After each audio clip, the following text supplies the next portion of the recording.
Hello,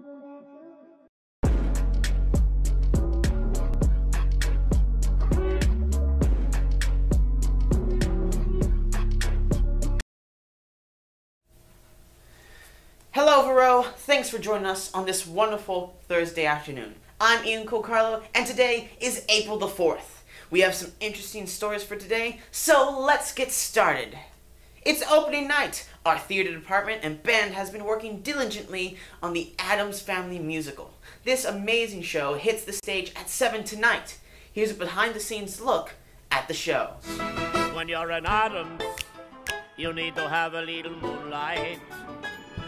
When you're an Addams, you need to feel a little chill.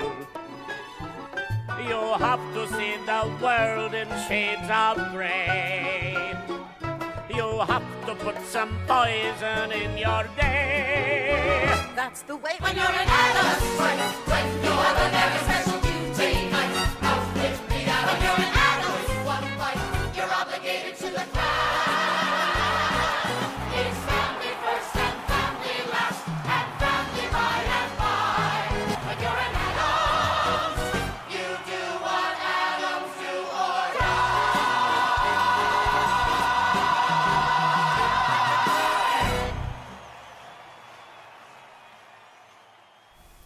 Make sure to get your tickets for one of the shows this weekend. Tickets are on sale during lunch for $3.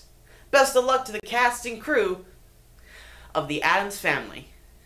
Our digital video students have returned from a tremendous trip to Seattle.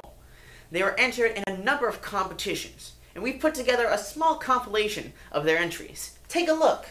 All this is coming your way today on the Viking News Network.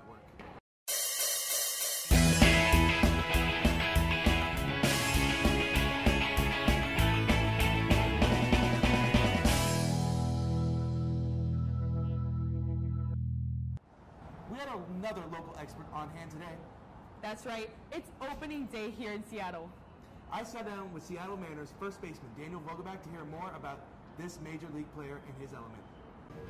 So I'd like to thank Mariners first baseman Daniel Vogelback for coming out for an interview, especially as a Borough grad on this really busy day, being opening day. Yeah, thanks for having me. As our local baseball expert, what does baseball mean to Seattle? When baseball season starts, there's so many fans that come out, and the city just feels like it's a different vibe, and you know, there's more people out in the streets.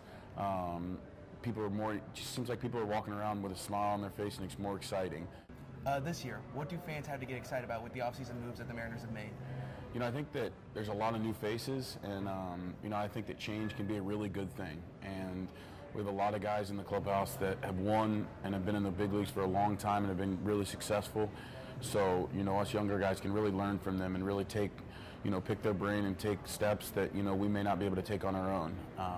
So I think that, you know, we're going to be really good this year, and we're going to surprise a lot of people, and, you know, I'm excited to get things going. When you arrived in Seattle, how did the city receive you, and what did you feel initially? You know, the fans here are awesome. They receive you with open arms, and I'm really excited to continue to play in front of the fans, and you know, hopefully as the years go, we continue to get more fans every day. All right. And then is there anything about Seattle in particular that put you in an element to play? You don't, I think that, you know, now it's T-Mobile Park. The stadium's unbelievable. It's one of the best that I've played in, and the atmosphere there just makes you want to play. Being in the stadium we're in, it gives you that extra confidence and to want to play, and that boosts energy to just get out there and go. All right, and then a final question. Season prediction for the Mariners?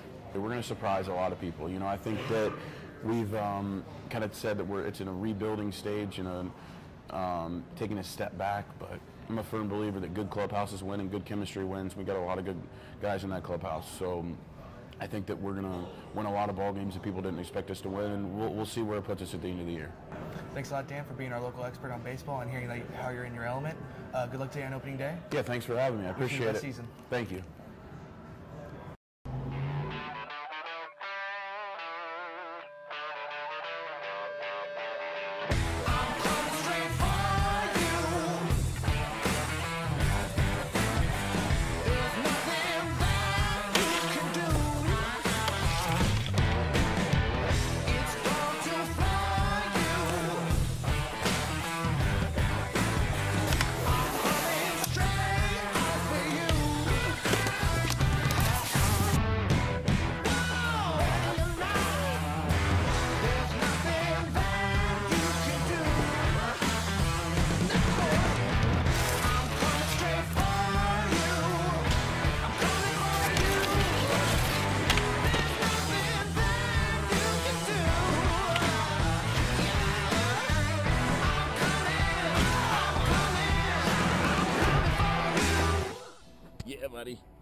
Anderson Construction's been in business for, I believe, about 50, 60 years.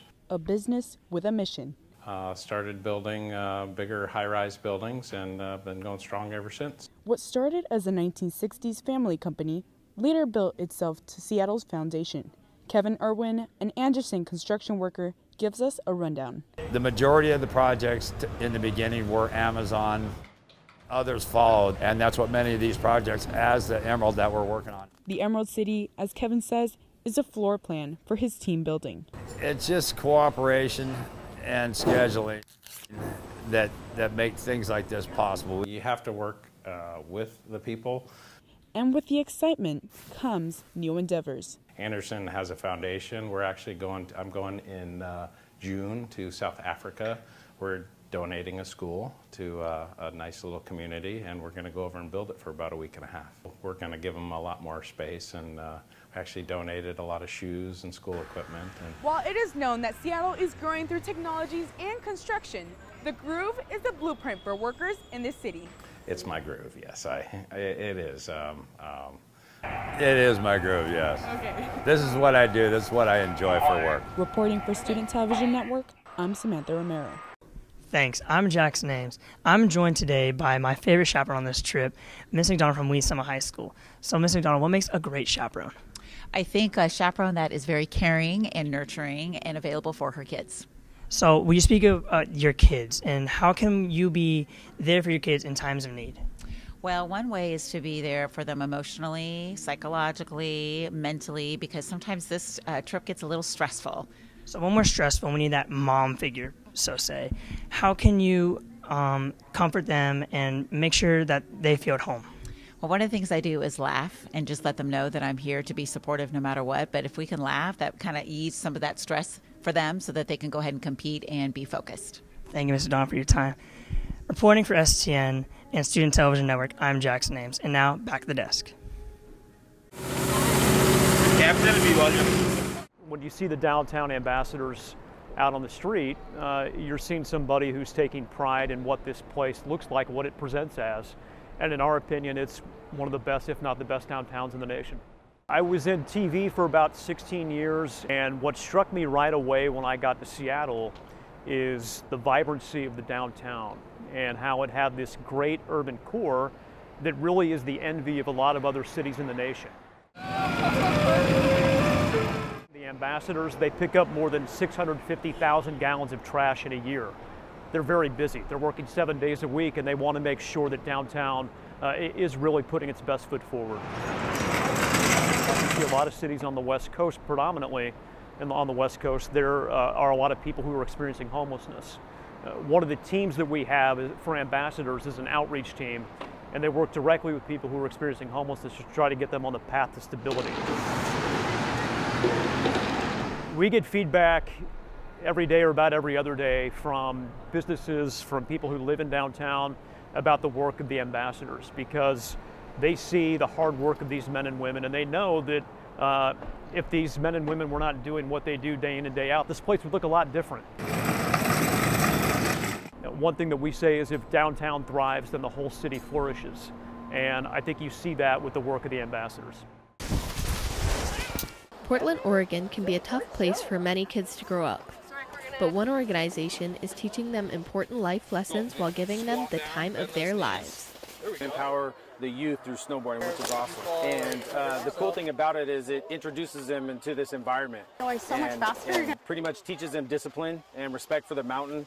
Snow Days Foundation takes kids from challenging neighborhoods onto the nearby mountains to snowboard. Yeah, it's such a cut and dry metaphor for like pushing through a really hard challenge. The foundation shows them how to apply what they learn on the mountain to their everyday lives. This is how life is. We gotta try new things, but you eventually get it. Dale Casey says it takes many hardworking people to run the organization, but he says the reward is more than worth it. When I see a smile on their face, you know, it warms my heart because it's triumph for them. You know, they fail and then they're successful. For Student Television Network, I'm Olivia Kennedy, reporting. Congratulations once again to all the students on a job well done. We'll have a recap of their entire trip next week on VNN. Well, that's all the news we have for today. I'm Ian Cocarlo, and have a great day, bro.